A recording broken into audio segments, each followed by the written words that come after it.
Hello बच्चों, welcome to competition globe. तो सबसे पहले तो मैं आपसे सॉरी बोलना चाहूँगा कि इतने टाइम से मैं लेक्चर्स अपलोड नहीं कर पा रहा था फॉर सम प्राइवेट रीजंस। आप लोगों ने इतने कमेंट्स किए, इतनी रिक्वेस्ट करी, उसके लिए थैंक यू। और मैं शुरू करूँगा इस सीरीज़ को दोबारा से और कोशिश करूँगा कि इस मंथ क्लास 12th नहीं तो एटलीस्ट क्लास 11th के जो बचे हुए लेक्चर्स हैं तमिलनाडु इकोनॉमिक्स के, उनको मैं पूरा कर दूँ।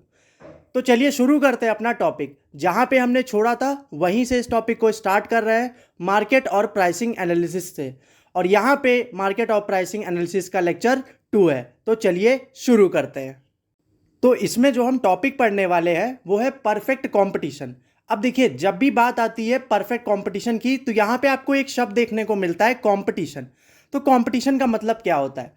तो आप ये कह सकते हैं कि सपोज आप हैं और कोई एक दूसरा बंदा है, तो आप उसके साथ क्या करें, कंपीट। मतलब आप जब अपने आप को किसी दूसरे से कंपेयर करते हैं स्किल्स को लेके या किसी चीज़ को लेके, तो आप कहते हैं कि हम उससे कंपीट कर रहे हैं।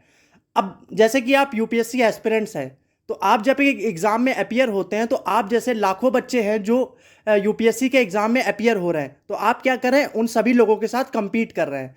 तो इसका मतलब आप ये समझ सकते हैं कि कंपटीशन का जो मतलब है वो ये कहा जा सकता है कि जब एक इंसान एक से ज़्यादा लोगों से कंपैरिजन करता है किसी भी चीज़ को लेके, तो उसे क्या कहते हैं, कंपटीशन। अब बात आती है इकोनॉमिक्स की। तो इकोनॉमिक्स में कंपटीशन जनरली हमको कहाँ देखने को मिलता है? तो अगर हम ग्रास रूट लेवल पे देखें तो इकोनॉमिक्स में जनरली कंपटीशन हमको मार्केट बेसिस पे देखने को मिलता है। अब जैसे आप समझ सकते हैं कि एक कोई फर्म है या एक कोई इंडस्ट्री है, वो दूसरी इंडस्ट्री से क्या कर रही है, कंपीट कर रही है। किसको? किसी प्रोडक्ट को लेके, किसी प्रोडक्ट के प्राइस को लेके, किसी प्रोडक्ट की क्वालिटी को लेके। तो इन सब के बीच में जो रिलेशन है उसी को आप कहते हैं परफेक्ट कंपटीशन। अब जनरली अगर हम देखें तो परफेक्ट कंपटीशन का मतलब ये होता है कि अगर हम मार्केट बेसिस पे देखें तो परफेक्ट कंपटीशन मार्केट वो मार्केट होती है जहां पर कई सारे, मतलब बहुत सारे बायर्स और सेलर्स होते हैं जिनको उस कंपटीशन की परफेक्ट नॉलेज होती है कि वो प्रोडक्ट को कैसे सेल करें, उस प्रोडक्ट की क्वालिटी को कैसे मेंटेन करें। बट यहाँ पे शर्त ये होती है कि जो प्रोडक्ट होता है वो होमोजीनियस और यूनिफॉर्म प्राइस का होता है। तो होमोजीनियस का मतलब हम समझ लेते हैं। होमोजीनियस का मतलब होता है एक जैसा। अगर सपोज एक सोप बनाने वाली कंपनी है, सपोज एक सोप कंपनी पियर्स है और दूसरी सोप कंपनी लक्स है। अब दोनों अगर सेम क्वालिटी सेम प्रोडक्ट दे रहे हैं, तब उन दोनों कंपनीज के बीच में जो कंपटीशन होगा उसको हम क्या कहेंगे, परफेक्ट कंपटीशन। मतलब जो प्रोडक्ट है वो होमोजीनियस, एक जैसा होना चाहिए। और दूसरी चीज़ कि यूनिफॉर्म प्राइस होना चाहिए। अगर एक कंपनी किसी प्रोडक्ट का सेम क्वालिटी का जो प्राइस है वो बढ़ा देती है और दूसरी कंपनी सेम क्वालिटी के प्रोडक्ट की जो प्राइस है घटा देती है, तो इंसान किसके पास जाएगा? उसके पास जाएगा ना जिसकी जो प्राइस है वो कम है। ठीक है, तो आप ये कह सकते हैं कि अगर होमोजीनस प्रोडक्ट है और यूनिफॉर्म प्राइस है, मतलब एक जैसा प्राइस हो, प्रोडक्ट भी एक जैसा हो, तब जो कंपटीशन देखने को मिलता है उसको हम कहते हैं परफेक्ट कंपटीशन। तो होप आप इतना समझ गए होंगे कि परफेक्ट कंपटीशन क्या होता है। तो इसके बाद हम देखते हैं कि परफेक्ट कंपटीशन के फीचर्स क्या होते हैं। तो इसमें सबसे पहला फीचर आता है कि इसमें लार्ज नंबर ऑफ बायर्स और सेलर्स होते हैं। यानी आप ये कह सकते हैं कि जो फर्म है उसमें जो बायर्स हैं वो सेम प्रोडक्ट की इवन स्मॉलर क्वांटिटी को भी खरीद रहे हैं, और जो सेलर है वो सेम प्रोडक्ट की जो स्मॉलर क्वांटिटी है उसको बेच रहे हैं। लेकिन आप उनको प्राइस मेकर नहीं कह सकते बल्कि प्राइस टेकर कह सकते हैं। मतलब वो प्रोडक्ट जिस प्राइस पे भी बिक रहा है वो उस प्राइस पे उसे खरीदेंगे, लेकिन आप ये नहीं कह सकते कि वो उस प्राइस को कम ज़्यादा कर सकते हैं। दूसरी चीज़ आती है कि यहाँ पे जो प्रोडक्ट होता है वो होमोजीनस होता है। अब मैंने आपको होमोजीनस पहले ही बता दिया है कि होमोजीनस का मतलब क्या होता है कि वो प्रोडक्ट जो एक दूसरे के सिमिलर होते हैं, यानी चाहे वो क्वालिटी को लेके हो, चाहे वो साइज़ को लेके हो, चाहे वो उनके कलर को लेके हो, वो दोनों प्रोडक्ट दिखने में भी एक जैसे होंगे और उनका जो प्राइस है वो भी सेम रहेगा। तीसरा पॉइंट यहाँ पे यही है कि यूनिफॉर्म प्राइस, यानी जो प्रोडक्ट है अगर उनका प्राइस यूनिफॉर्म नहीं है, एक प्रोडक्ट सस्ता है एक प्रोडक्ट महंगा है, तो इनडायरेक्टली पब्लिक वहाँ जाएगी जहाँ पे प्रोडक्ट सस्ता है। तो आप ये कह सकते हैं कि अगर यूनिफॉर्म प्राइस नहीं है तो हमें परफेक्ट कंपटीशन देखने को नहीं मिलता है। तो यूनिफॉर्म प्राइस भी क्या है, परफेक्ट कंपटीशन का एक फीचर है। अगला जो फीचर है वो है फ्री एंट्री और एग्जिट का। यानी आप ये समझ सकते हैं कि सपोज कोई एक इंडस्ट्री है, एक इंडस्ट्री में बहुत सारे फर्म्स होते हैं। अब सपोज 5 फर्म्स जो हैं उनका फ़ायदा हो रहा है और एक फर्म की वजह से नुकसान हो रहा है, तो अगर वो इंडस्ट्री चाहे या जो उसका फर्म है वो चाहे तो एग्जिट कर सकता है, मतलब वो उस इंडस्ट्री को छोड़ सकता है। तो ओवरऑल जो बचे हुए 5 यूनिट है वो क्या होंगे, वो बेसिकली प्रॉफिट अटेन करेंगे। तो आप ये कह सकते हैं कि कोई भी फर्म आ भी सकता है अगर उसको प्रॉफिट चाहिए, और कोई फर्म जा भी सकता है अगर उसका लॉस हो रहा है। तो इसको हम कहते हैं फ्री एंट्री और एग्जिट। अगला जो फीचर है वो है ट्रांसपोर्ट कॉस्ट। अब आप ये समझ सकते हैं कि सपोज आप अमेजोन से कोई सामान को मंगाते हैं। अब कभी कभी आप ऐसा देखते होंगे कि जब आप अमेजोन से किसी सामान को मंगाते हैं तो वहाँ पे डिलीवरी चार्ज लग जाता है। अब वो सामान मान लीजिए 100 रुपये का है, लेकिन आप एक रिमोट एरिया में रह रहे हैं, वहाँ पे डिलीवरी चार्ज 80 रुपये लग रहा है। तो आपको उसकी जो एक्चुअल प्राइस है 100 रुपये, उससे ज़्यादा आपको पे करना पड़ गया ना, आपको 180 रुपये पे करने पड़ गए। तो एक तरीके से यहाँ पे क्या हुआ, जो यूनिफॉर्म प्राइस वाला कॉन्सेप्ट है वो गड़बड़ हो गया ना। तो आप ये कह सकते हैं कि परफेक्ट कंपटीशन सिर्फ उन एरियाज में देखा जाता है जहाँ पे ट्रांसपोर्टेशन कॉस्ट एकदम नील होती है। अगर ऐसा नहीं होगा तो प्राइस जो है वो यूनिफॉर्म नहीं रह पाएगा। अगला पॉइंट आता है perfect mobility of production factors. यानी इसको आप ऐसे समझ सकते हैं कि देखिए, मोबिलिटी का मतलब क्या होता है। मोबिलिटी का मतलब ये होता है कि सपोज जैसे आप एक प्रोडक्ट को एक जगह से दूसरी जगह भेज रहे हैं तो उसके प्राइस में कोई फ्लक्चुएशन नहीं आना चाहिए, ठीक है। मतलब उसके जो प्रोडक्शन फैक्टर्स हैं उसमें कोई फ्लक्चुएशन नहीं आना चाहिए। अब प्रोडक्शन फैक्टर्स क्या होते हैं इसको भी समझ लेते हैं। इकोनॉमिक्स में प्रोडक्शन फैक्टर बेसिकली 4 होते हैं: लैंड, लेबर, कैपिटल, और कहीं कहीं पे ऑर्गेनाइजेशन होता है और कहीं कहीं पे एंटरप्रेन्योर होता है। तो आप ये कह सकते हैं कि आप जो प्रोडक्ट बना रहे हैं उसमें जितने भी प्रोडक्शन फैक्टर्स हैं उनकी मोबिलिटी देखने को मिल सकती है। यानी आप ये समझ सकते हैं कि आप अपने प्रोडक्ट के प्राइस को उनके प्रोडक्शन के फैक्टर्स के अकॉर्डिंग कम या ज़्यादा कर सकते हैं, ठीक है। तो ये क्या हो गया, free mobility of production factors. अगला चीज़ है परफेक्ट नॉलेज। अभी परफेक्ट नॉलेज जो है ये जुड़ा है आपके बायर्स और सेलर्स के कॉन्सेप्ट से। अगर बायर और सेलर को परफेक्ट नॉलेज ही नहीं होगी उस मार्केट को लेके, तो वो कैसे उस प्रोडक्ट की क्वालिटी को जान पाएंगे, कैसे जान पाएंगे कि आने वाले समय में उस प्रोडक्ट का प्राइस क्या हो सकता है या क्या एक कॉमन प्राइस रखना चाहिए। ये सारी चीज़ें जानने के लिए बायर और सेलर्स के पास अच्छी खासी नॉलेज होनी चाहिए उस मार्केट को लेके। और last but not least feature है लेस गवर्नमेंट इंटरवेंशन। अब भैया कोई भी आप प्रोडक्ट बना रहे हैं, अगर उसमें गवर्नमेंट इंटरफेयर कर रही है या गवर्नमेंट उस पर रेस्ट्रिक्शंस लगा रही है तो फर्म को एक ना एक तरीके से दिक्कतों का सामना करना पड़ेगा। अब सपोज कोई फर्म है वो किसी प्रोडक्ट को बनाती है, बस जब उस फर्म को एक प्लेस से दूसरी प्लेस ले जाया जाता है तो उस केस में उस पर जो कस्टम ड्यूटीज़ हैं वो इतनी ज़्यादा लगती हैं, यानी जो टोल टैक्स होता है वो इतना ज़्यादा लगता है कि उसका जो प्राइस है वो बढ़ जाता है। तो उस केस में क्या होगा कि यहाँ पे तो गवर्नमेंट इंटरफेयर कर रही है ना प्रोडक्ट में, तो आप ये कह सकते हैं कि गवर्नमेंट का इंटरफेरेंस इतना ज़्यादा ना हो कि जो प्रोडक्ट का प्राइस है वो फ्लक्चुएट कर जाए। अगर ऐसी ये सारी चीज़ें फॉलो होती हैं तो वहाँ पे जो आपको कंपटीशन देखने को मिलेगा वो परफेक्ट कंपटीशन देखने को मिलेगा। तो होप आप इसको समझ गए होंगे। इसके बाद हम देखते हैं कि फर्म इक्विलिब्रियम क्या होता है।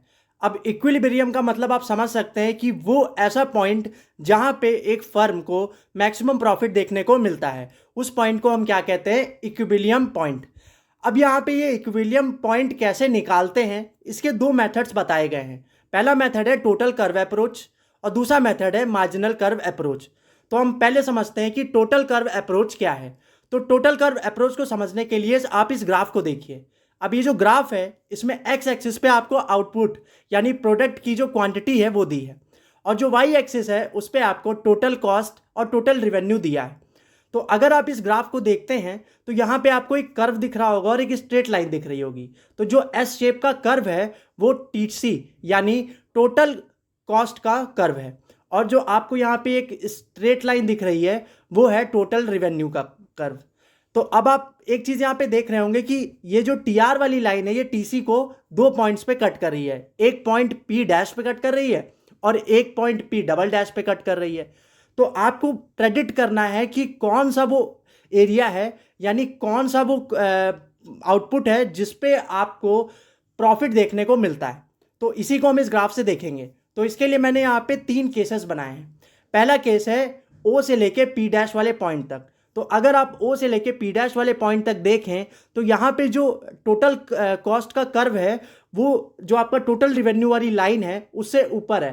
तो आप ये कह सकते हैं कि इस पॉइंट पे जो टोटल कॉस्ट है वो टोटल रिवेन्यू से ज़्यादा है। तो अगर किसी प्रोडक्ट की कॉस्ट उसके रिवेन्यू से ज़्यादा हो जाती है तो उस केस में आप क्या कहते हैं कि यहाँ पे प्रॉफिट तो नहीं हो सकता। तो मतलब यहाँ पे आपको क्या देखने को मिल रहा है, लॉस देखने को मिल रहा है। फिर इसके आगे आते हैं केस 2 पे। अब केस 2 जो है वो पॉइंट पी डैश और पी डबल डैश के बीच में है।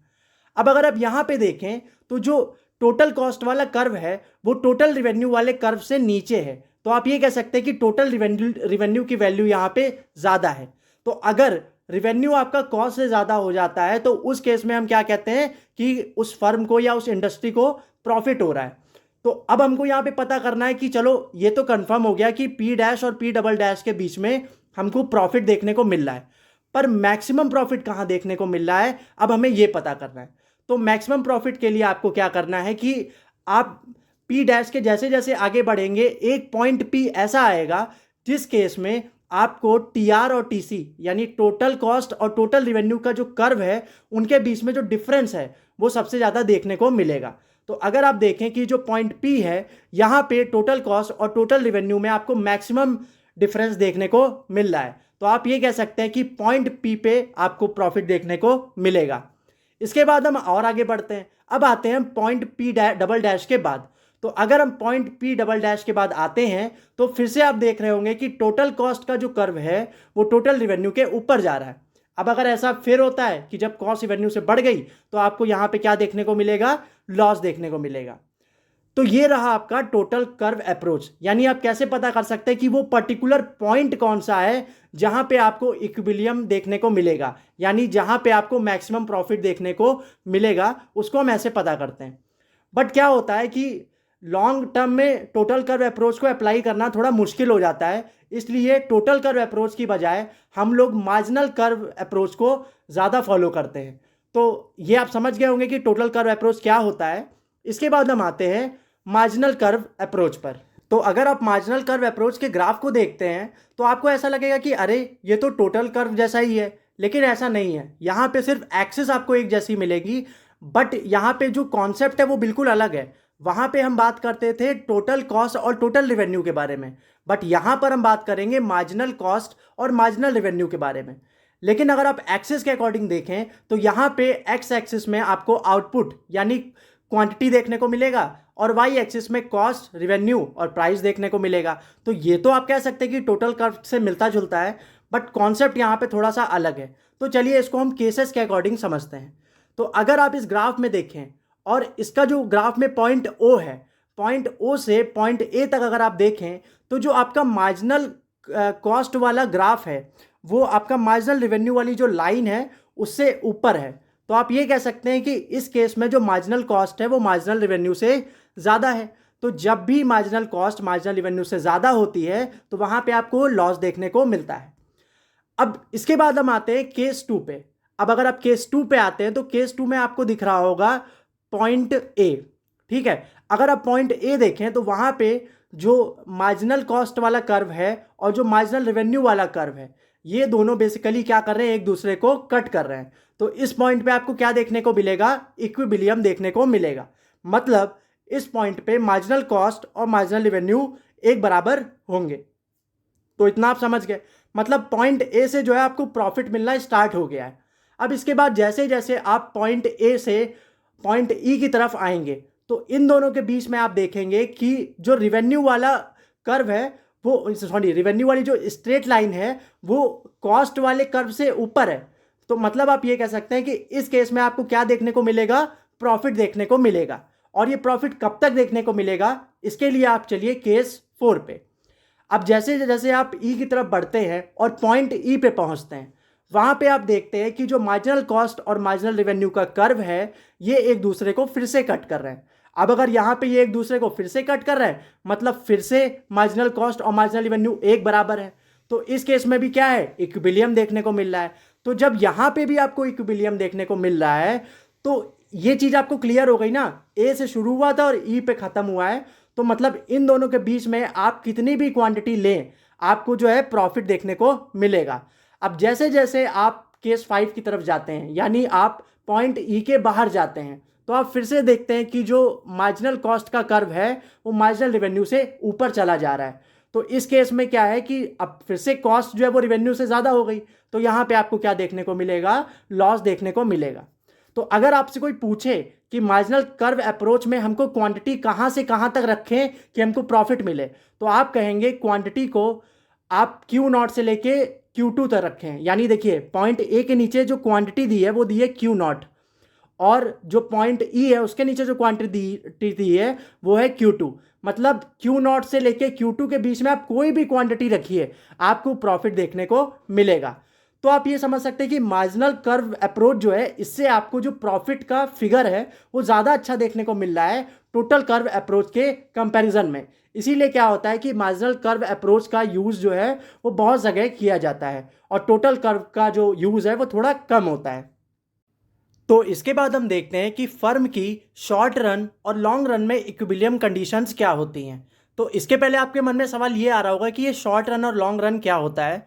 तो पहले के लेक्चर्स में मैंने बताया है, लेकिन फिर भी आपको यहाँ पे एक आइडिया दे देता हूँ कि शॉर्ट रन में क्या होता है कि आपको पता होगा कि हर फर्म के लिए कुछ फिक्स्ड फैक्टर्स होते हैं और कुछ जो है वेरिएबल फैक्टर्स होते हैं।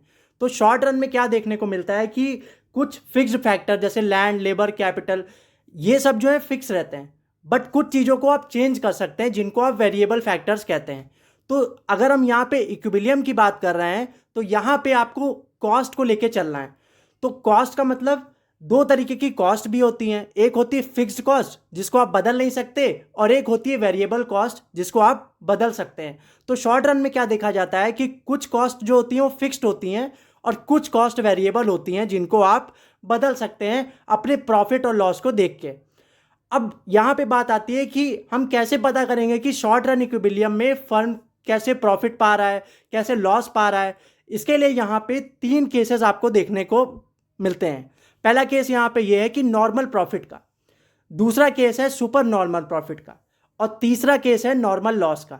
तो कहीं कहीं पे आपको बुक्स में आपको शटडाउन लॉस वगैरह भी मिल जाता है, लेकिन वो इतना कंसीडर नहीं करना है। आपको जनरली देखना क्या होता है कि प्रॉफिट कहाँ कहाँ मिल रहा है, लॉस से आपको क्या ही मतलब है, आपको मतलब है जनरली प्रॉफिट से। तो शॉर्ट रन इक्विलिब्रियम के लिए 2 कंडीशंस होती हैं जो मैंने यहाँ पे लिखी भी हैं। पहली कंडीशन होती है कि MC इक्वल्स टू MR, यानी वो पॉइंट जहाँ पे मार्जिनल कॉस्ट मार्जिनल रेवेन्यू के इक्वल है, वहाँ से आपको प्रॉफिट देखने को मिलने लगता है।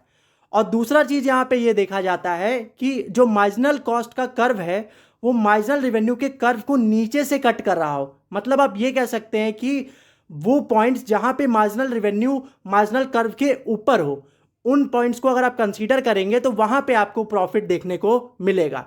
तो अब हम एक एक करके समझते हैं कि ये नॉर्मल प्रॉफिट क्या है, सुपर नॉर्मल प्रॉफिट क्या है और नॉर्मल लॉस क्या है। तो सबसे पहले हम देखते हैं कि नॉर्मल प्रॉफिट क्या है। तो आप जैसा कि स्लाइड में देख रहे होंगे कि यहाँ पे ग्राफ दिया है। अब ग्राफ में एक्स एक्सिस पे आपको क्वांटिटी दी है और वाई एक्सिस पे आपको प्राइस दिया है।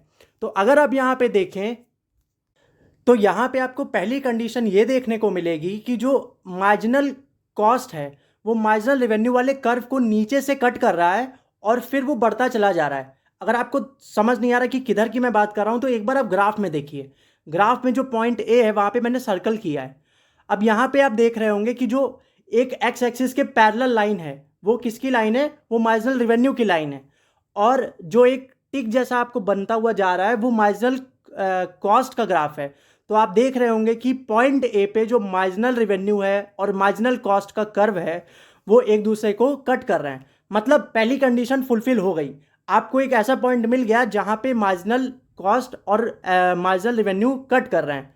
ठीक, मतलब ये जो पॉइंट है ये क्या हो गया आपके लिए, इक्विलिब्रियम पॉइंट हो गया। अब अगला जो ग्राफ है वो है एक जो आपको यू शेप्ड ग्राफ दिख रहा है, वो है एवरेज कॉस्ट का ग्राफ, और जो आपको ये मार्जिनल रेवेन्यू वाली लाइन दिख रही है यही आपका एवरेज रेवेन्यू भी है। तो अगर आप ध्यान से देखें तो इसी पॉइंट ए पे जो एवरेज कॉस्ट है और जो एवरेज रेवेन्यू है, इन दोनों के जो कर्व्स हैं वो भी एक दूसरे को कट कर रहे हैं। मतलब ए वो पॉइंट है जहां पे आपको एवरेज कॉस्ट एवरेज रेवेन्यू के इक्वल मिलेगा और मार्जिनल कॉस्ट मार्जिनल रेवेन्यू के इक्वल मिलेगा। तो मतलब ये एक ऐसा पॉइंट है जहां पे नॉर्मली आपको प्रॉफिट देखने को मिल रहा है। इसके बाद हम आते हैं दूसरे केस पे, यानी दूसरे ग्राफ पे। अब ये जो है लॉस का ग्राफ है। अब लॉस का ग्राफ कैसे समझना है इसको भी एक बार हम ध्यान देते हैं। तो इसमें क्या है कि आपको यहाँ पे बेसिकली कई सारे ग्राफ्स दिख रहे होंगे, लेकिन आपको कंसीडर एक एक करना है। तो सबसे पहले हम पॉइंट ए की तरफ देखते हैं। तो अगर आप ग्राफ के पॉइंट ए की तरफ देखें तो वहाँ पे आपको दो लाइन जाती हुई दिख रही होंगी, एक वही वाली लाइन जो मार्जिनल रेवेन्यू वाली है और एक जो मार्जिनल कॉस्ट का कर्व जाता है वो। तो दोनों देख रहे होंगे कि आप पॉइंट ए पे कट कर रहे हैं, मतलब ए पॉइंट पे आपको क्या है, इक्विलिब्रियम देखने को मिल रहा है। अब ये चीज़ आपको क्लियर हो गई। यहाँ पे आपको एक चीज़ और देखनी है, यहाँ पे आपको एक चीज़ और ये देखनी है कि यहाँ पे एक पॉइंट, एक लेंथ है ओपी स्टार। अब आप देखिए एक बार वाई एक्सिस पे देखिए, वाई एक्सिस जो प्राइस वाली एक्सिस है उसको देखिए, वहाँ पे आपको ओ और पी स्टार एक पॉइंट मिल रहा होगा, ठीक है। तो ये जो ओपी स्टार की लेंथ है, ठीक है, और दूसरा पॉइंट आपको दिख रहा होगा ओ क्यू स्टार, ठीक है, जो क्वांटिटी वाली एक्सिस पे आपको दिख रहा होगा। तो आपको अभी ये याद रखना है कि जो ओपी स्टार है वो बेसिकली क्या है, पर यूनिट कॉस्ट है, और ओ क्यू स्टार है वो पर यूनिट रेवेन्यू है। अब इसका यूज़ क्या है अभी हम जस्ट आगे अभी समझने वाले हैं। इसके बाद आप पॉइंट ए पे जान गए कि हाँ भैया यहाँ पे एम सी एम आर के इक्वल है। इसके बाद आप आएंगे पॉइंट बी पर।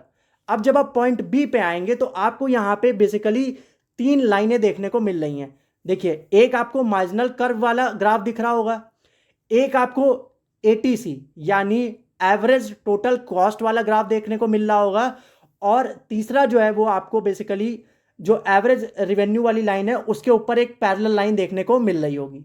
तो अगर आप इस पॉइंट पे देखते हैं तो इस पॉइंट पे अब इस समय जो आपका बेसिकली आप क्या कह सकते हैं कि जो आपका रिवेन्यू है वो अभी भी ओ क्यू स्टार ही है, क्योंकि देखिए रिवेन्यू आपका नहीं बदला है। बदला क्या है, बदली है लेंथ, किसकी, बदली है लेंथ ओपी स्टार की। पहले क्या था कि जो लेंथ था वो ओपी स्टार था, अब जो लेंथ है वो ओपी डैश है। अब आप कह सकते हैं कि जो ओपी डैश वाली लाइन है वो ओपी स्टार से बड़ी है। तो अगर ओपी डैश ओपी स्टार से बड़ी है बट ओपी तो ओ क्यू डैश के इक्वल था, तो आप ये कह सकते हैं कि OP dash is greater than O Q dash, ठीक है। आप इसको अभी समझ नहीं पाए होंगे, उल्टा बहुत कंफ्यूज हो गए होंगे। तो आप सीधे से ये समझ लीजिए कि बी वाला पॉइंट ऊपर है ए से, ठीक है, तो इसका मतलब जो क्यू और बी के बीच की दूरी है वो ज़्यादा होगी, ठीक है। तो अगर क्यू और बी के बीच की जो दूरी है वो ज़्यादा है तो आप ये भी कह सकते हैं कि ओ और पी डैश के बीच की जो दूरी है वो ज़्यादा होगी। तो आप ये कह सकते हैं कि एक तरीके से जो ओ पी डैश है, ठीक है, वो ओ पी स्टार आपको मैंने अभी बताया क्या था, ओ यानी यहाँ जहाँ पे सेंटर है, और ओ से लेके लॉस वाली जो लाइन गई है उसमें क्या है ओपी स्टार। तो ओपी स्टार जो है वो क्या है, बेसिकली कम लेंथ का है, ओपी डैश बड़ी लेंथ का है, तो ओपी डैश बढ़ गया ओ क्यू स्टार से। तो इसलिए आप कह सकते हैं कि जो आपका बेसिकली जो पर यूनिट कॉस्ट है वो आपका पर यूनिट रेवेन्यू से ज़्यादा हो गया। तो इस केस में आपको क्या देखने को मिलेगा, लॉस देखने को मिलेगा। और वहीं यहाँ पे लिखा भी है कि एवरेज कॉस्ट जो है वो एवरेज रेवेन्यू से जब बढ़ जाती है तो उस केस में आपको लॉस देखने को मिलता है। इसके बाद तीसरे ग्राफ पे आते हैं। तीसरा ग्राफ है सुपर नॉर्मल प्रॉफिट का। अब यहाँ पे भी आपको दो पॉइंट कंसीडर करने हैं, एक पॉइंट ए और दूसरा पॉइंट बी। तो शुरुआत करते हैं पॉइंट बी से। तो अगर आप पॉइंट बी पे देखें तो यहाँ पे आपको मार्जिनल कॉस्ट और मार्जिनल रेवेन्यू वाली लाइन कट करते हुए दिख रही होगी। तो इस पॉइंट पे आपको क्लियर हो गया कि यहाँ पे इक्विलिब्रियम है, इतना तो आपको क्लियर है। अब यहाँ पे फिर से आप देखिए कि जो ओपी स्टार है, ओपी स्टार वाली जो लाइन है और जो ओ क्यू स्टार है, उनको आप समझ लीजिए कि ओपी स्टार क्या है, पर यूनिट कॉस्ट, और ओ क्यू स्टार क्या है, पर यूनिट रेवेन्यू। अब फिर आप आइए पॉइंट बी से पॉइंट ए की तरफ। तो जब आप पॉइंट बी से पॉइंट ए की तरफ आएंगे तो जो ओपी डैश है, ओपी डैश क्या था, पहले ओपी स्टार थी, वो क्या था, पॉइंट बी तक जा रही थी। अब जो ओपी स्टार सॉरी पहले था ओपी स्टार, वो बड़ा पॉइंट था, ठीक है, मतलब ओ से पी स्टार की दूरी ज़्यादा थी। उसके बाद है ओपी डैश।